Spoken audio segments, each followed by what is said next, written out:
Hi, peace be with you. From February 3rd to 5th, 2019, so almost a year ago, more than a year ago, in fact, His Holiness Pope Francis traveled in an apostolic journey to the United Arab Emirates. And so, and there was a document that was produced on human fraternity for world peace and living together, which was co-signed by His Holiness Pope Francis and the Grand Imam of Al-Azhar, Ahmad Al-Tayeb. And the whole statement was signed in Abu Dhabi on February 4th, 2019. And so I just think it's a very remarkable document in this time of pandemic to read, to get acquainted with. And so I'm going to basically attempt to essentially read you this document and just get you acquainted with this beautiful, beautiful teaching. So the document begins in this way. So remember, this is a common statement by a Muslim imam and Pope Francis, a very prestigious Muslim imam that actually is the Grand Imam of Al-Azhar and obviously the leader of the Catholic Church worldwide. And so in those two religious figures, there's obviously something very important for us to just hear. What do they agree on? What do they agree to basically present as a common message to the world? A world in which, the coronavirus doesn't stop at any religious barriers or linguistic barriers or cultural barriers. It basically can infect anyone. And so it makes us very aware of our common fraternity in humanity. And so here's the document. Faith leads a believer to see in the other a brother or sister to be supported and loved. Through faith in God, who has created the universe, creatures, and all human beings equal on account of His mercy, believers are called to express this human fraternity by safeguarding creation and the entire universe and supporting all persons, especially the poorest and those most in need. This transcendental value, this value that goes beyond anything, served as the starting point for several meetings characterized by a friendly and fraternal atmosphere where we share the joys, sorrows, and problems of our contemporary world. We did this by considering scientific and technical progress, therapeutic achievements, the digital era, the mass media, and communications. We reflected also on the level of poverty, conflict, and suffering of so many brothers and sisters in different parts of the world as a consequence of the arms race, social injustice, corruption, inequality, moral decline, terrorism, discrimination, extremism, and many other causes. From our fraternal and open discussions and from the meeting that expressed profound hope in a bright future for all human beings, the idea of this document on human fraternity was conceived. It is a text that has been given honest and serious thought so as to be a joint declaration of good and heartfelt aspirations. It is a document that invites all persons who have faith in God and faith in human fraternity to unite and work together so that it may serve as a guide for future generations to advance a culture of mutual respect in the awareness of the great divine grace that makes all human beings brothers and sisters. In the name of God, who has created all human beings equal in rights and duties and dignity, and who has called them to live together as brothers and sisters, to fill the earth and make known the values of goodness, love, and peace. In the name of innocent human life that God has forbidden to kill, affirming that whoever kills a person is like one who kills the whole of humanity, and that whoever saves a person is like one who saves the whole of humanity. In the name of the poor, the destitute, the marginalized, and those most in need, whom God commanded us to help as a duty required of all persons, especially the wealthy and of means. In the name of orphans, widows, refugees, and those exiled from their homes and their countries. In the name of all victims of wars, persecution, and justice. In the name of the weak, those who live in fear, prisoners of wars, and those tortured in any part of the world without distinction. In the name of peoples who have lost their security, peace, and the possibility of living together, becoming victims of destruction, calamity, and war. In the name of human fraternity that embraces all human beings, unites them, and renders them equal. In the name of this fraternity, torn apart by policies of extremism and division, by systems of unrestrained profit, or by hateful ideological tendencies that manipulate the actions and the future of men and women. In the name of freedom that God has given to all human beings, creating them free and distinguishing them by this gift. In the name of justice and mercy, the foundations of prosperity and the cornerstone of faith. In the name of all persons of goodwill present in every part of the world.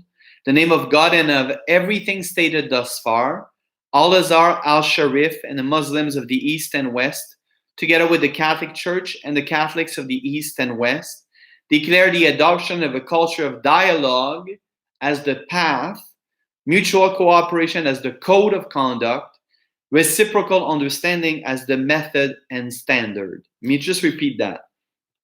In the name of God and of everything stated thus far, Al-Azhar, Al-Sharif, and the Muslims of the East and West, together with the Catholic Church and the Catholics of the East and West, declare the adoption of a culture of dialogue as the path, mutual cooperation as the code of conduct, reciprocal understanding as the method and standard.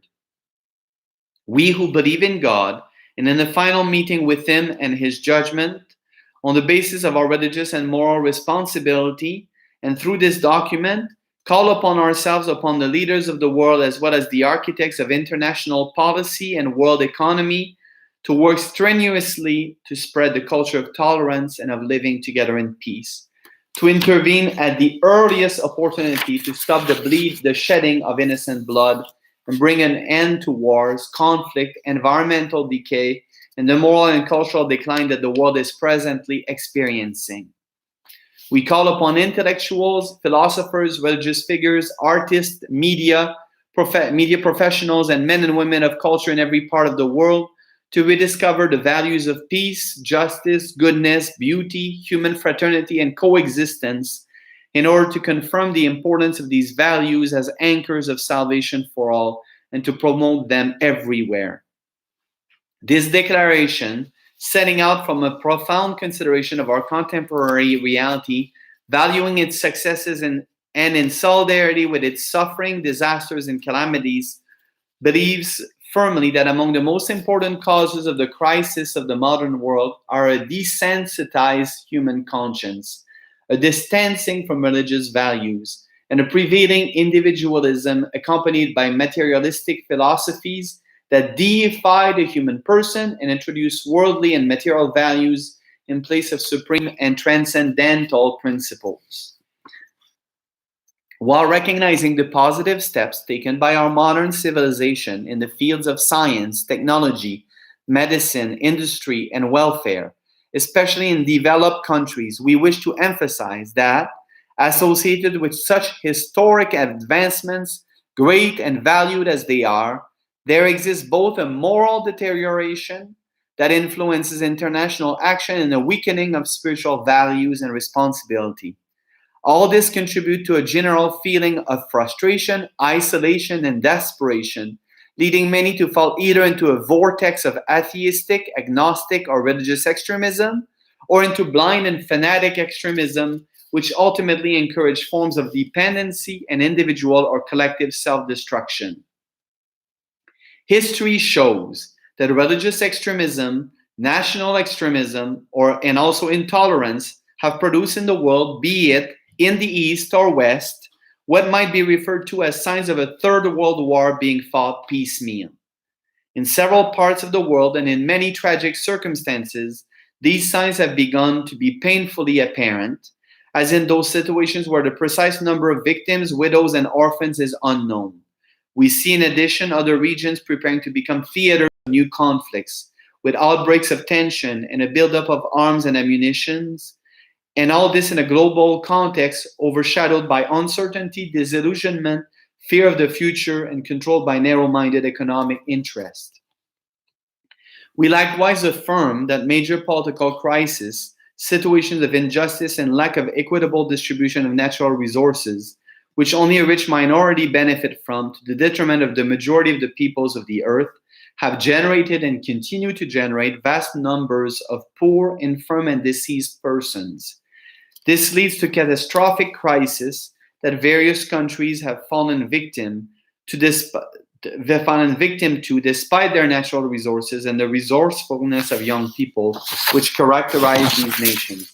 In the face of such crises that result in the death of millions of children wasted away from poverty and hunger, there is an unacceptable silence on the international level. It is clear in this context how the family, as the fundamental nucleus of society and humanity, is essential in bringing children into the world, raising them, educating them, and providing them with solid moral formation and domestic security. To attack the institution of the family, to regard it with contempt, or to doubt its important role is one of the most threatening evils of our era. We affirm also the importance of awakening religious awareness and the need to revive this awareness in the hearts of new generations through sound education and an adherence to moral values and upright religious teachings. In this way, we can confront tendencies that are individualistic, selfish, conflicting, and also address radicalism and blind extremism in all its forms and expressions. The first and most important aim of religions is to believe in God, to honor Him, and to invite all men and women to believe that this universe depends on a God who governs it. He is the Creator who has formed us with His divine wisdom and has granted us the gift of life to protect it. It is a gift that no one has the right to take away, threaten, or manipulate to suit oneself. Indeed, everyone must safeguard this gift of life from its beginning up to its natural end. We therefore condemn all those practices that are a threat to life, such as genocide, acts of terrorism, forced displacement, human organ trafficking, abortion, and euthanasia. We likewise condemn the policies that promote these practices. Moreover, we resolutely declare that religions must never incite war, hateful attitudes, hostility, and extremism, nor must they incite violence or the shedding of blood. These tragic realities are the consequence of a deviation from religious teachings. They result from a political manipulation of religions and from interpretations made by religious groups who, in the course of history, have taken advantage of the power of religious sentiment in the hearts of men and women in order to make them act in a way that has nothing to do with the truth of religion. This is done for the purpose of achieving objectives that are political, economic, worldly, and short-sighted. We thus call upon all concerned to stop using religions to incite hatred, violence, extremism, and blind fanaticism, and to refrain from using the name of God to justify acts of murder, exile, terrorism, and oppression. We ask this on the basis of our common belief in God, who did not create men and women to be killed or to fight one another, nor to be tortured or humiliated in their lives and circumstances. God the Almighty has no need to be defended by anyone and does not want His name to be used to terrorize people. This document, in accordance with previous international documents that have emphasized the importance of the role of religions in the construction of world peace, upholds the following. First, the firm conviction that authentic teachings of religions invites us to remain rooted in the values of peace, to defend the values of mutual understanding, human fraternity, and harmonious coexistence, to reestablish wisdom, justice, and love, and to reawaken religious awareness among young people so that future generations may be protected from the realm of materialistic thinking and from dangerous policies of unbridled greed and indifference that are based on the law of force and not on the force of law. Secondly, freedom is a right of every person. Each individual enjoys the freedom of belief, thought, expression, and action. The pluralism and diversity of religions, color, sex, race, and language are willed by God in His wisdom, through which He created human beings. This divine wisdom is the source from which the right to freedom of belief and the freedom to be different derives. Therefore, the fact that people are forced to adhere to a certain religion or culture must be rejected, as to the imposition of a cultural way of life that others do not accept. Thirdly, justice based on mercy is the path to follow in order to achieve a dignified life to which every human being has a right. Fourth, dialogue, understanding, and the widespread promotion of a culture of tolerance, acceptance of others, and of living together peacefully would contribute significantly to reducing many economic, social, political, and environmental problems that weigh so heavily on a large part of humanity. Fifth, dialogue among believers means coming together in the vast space of spiritual, human, and shared social values, and from here transmitting the highest moral virtues that religions aim for. It also means avoiding unproductive discussions. Sixth, the protection of places of worship, be they synagogues, churches, and mosques, is a duty guaranteed by religions, human values, laws, and international agreements. Every attempt to attack places of worship or threaten them by violent assaults, bombings, or destruction is a deviation from the teachings of religions, as well as a clear violation of international law. Seven, terrorism is deplorable and threatens the security of people, be they in the East or the West, the North or the South, and disseminates panic, terror, and pessimisms. But this is not due to religion, even when terrorists instrumentalize it. It is due rather to an accumulation of incorrect interpretations of religious texts and to policies linked to hunger, poverty, injustice, oppression, and pride. This is why it is so necessary to stop supporting terrorist movements fueled by financing, the provision of weapons and strategy, and by attempts to justify these movements, even using the media. All these must be regarded as international crimes that threaten security and world peace. Such terrorism must be condemned in all its forms and expressions. 8. The concept of citizenship is based on the equality of rights and duties, under which all enjoy justice. It is therefore crucial to establish in our societies the concept of full citizenship and reject the discriminatory use of the term minorities and engenders feelings of isolation and inferiority. Its misuse paves the way for hostility and discord. It undoes any successes and takes away the religious and civil rights of some citizens who are thus discriminated against. 9th, good relations between East and West are indisputably necessary for both. They must not be neglected so that each can be enriched by the other's culture through fruitful exchange and dialogue. The West can discover in the East remedies for those spiritual and religious maladies that are caused by prevailing materialism, and the East can find in the West many elements that can help free it from weakness, division, conflict, and scientific, technical, and cultural decline. It is important to pay attention to religious, cultural, and historical differences that are vital components in shaping the character, culture, and civilization of the East. It is likewise important to reinforce the bond of fundamental human rights in order to help ensure a dignified life for all the men and women of East and West, avoiding the politics of double standards. 10. It is an essential requirement to recognize the right of women to education and employment, and to recognize their freedom to exercise their own political rights. Moreover, efforts must be made to free women from historical and social conditioning that runs contrary to the principles of their faith and dignity.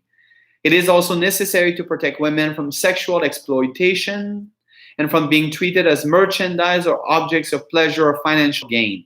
Accordingly, an end must be brought to all those inhuman and vulgar practices that denigrate the dignity of women. Efforts must be made to modify those laws that prevent women from fully enjoying their rights. 11. The protection of fundamental rights of children to grow up in a family environment, to receive nutrition, education, and support are duties of the family and society. Such duties must be guaranteed and protected so that they are not overlooked or denied to any child in any part of the world. All those practices that violate the dignity and rights of children must be denounced. It is equally important to be vigilant against the dangers that they are exposed to, particularly in the digital world, and to consider as a crime the trafficking of their innocence and all violations of their youth. 12. The protection of the rights of the elderly, the weak, the disabled, and the oppressed is a religious and social obligation that must be guaranteed and defended through strict legislation and the implementation of the relevant international agreements. To this end, by mutual cooperation, the Catholic Church and Al-Azhar announced and pledged to convey this document to authorities, influential leaders, persons of religion all over the world, appropriate regional and international organizations within civil society, religious institutions, and leading thinkers. They further pledge to make known the principles contained in this declaration at all regional and international levels, while requesting that these principles be translated into policies, decisions, legislative texts, course of study, and materials to be circulated. Al-Azhar and the Catholic Church ask that this document become the object of research and reflection in all schools, universities, and institutes of formation, thus helping to educate new generations to bring goodness and peace to others, and to be defenders everywhere of the rights of the oppressed and of the least of our brothers and sisters. In conclusion, our aspiration is that this declaration may constitute an invitation to reconciliation and fraternity among all believers, indeed among believers and non-believers, and among all people of goodwill. This declaration may be an appeal to every upright conscience that rejects deplorable violence and blind extremism, an appeal to those who cherish the values of tolerance and fraternity that are promoted and encouraged by religions. This declaration may be a witness to the greatness of faith in God that unites divided hearts and elevates the human soul. Our inspiration is that this declaration may be a sign of the closeness between East and West, between North and South, between all who believe that God has created us to understand one another, cooperate with one another, and live as brothers and sisters who love one another. This is what we hope and seek to achieve with the aim of finding a universal peace that all can enjoy in this life. And the document was signed in Abu Dhabi on February 4th, 2019 by His Holiness Pope Francis and the Grand Imam of Al-Azhar, Ahmad Al-Tayeb. Document. So, I wanted to basically share it with you, and I've had it on my table to read and to study, and there's always something else that comes and basically distracts me, and I thought, if I share it publicly with all of you, for one, it's going to get me through it from beginning to end. But after reading it to you out loud, isn't this a document that is breathing life and hope in the current environment? And so I invite you to really share this video far and wide with people so that people may have access to this document in a way that may not have happened if they had to read it. Okay, so God bless you. Thank you so much for listening and for streaming with me live, and then for disseminating the recording of this video on my channel. Thank you.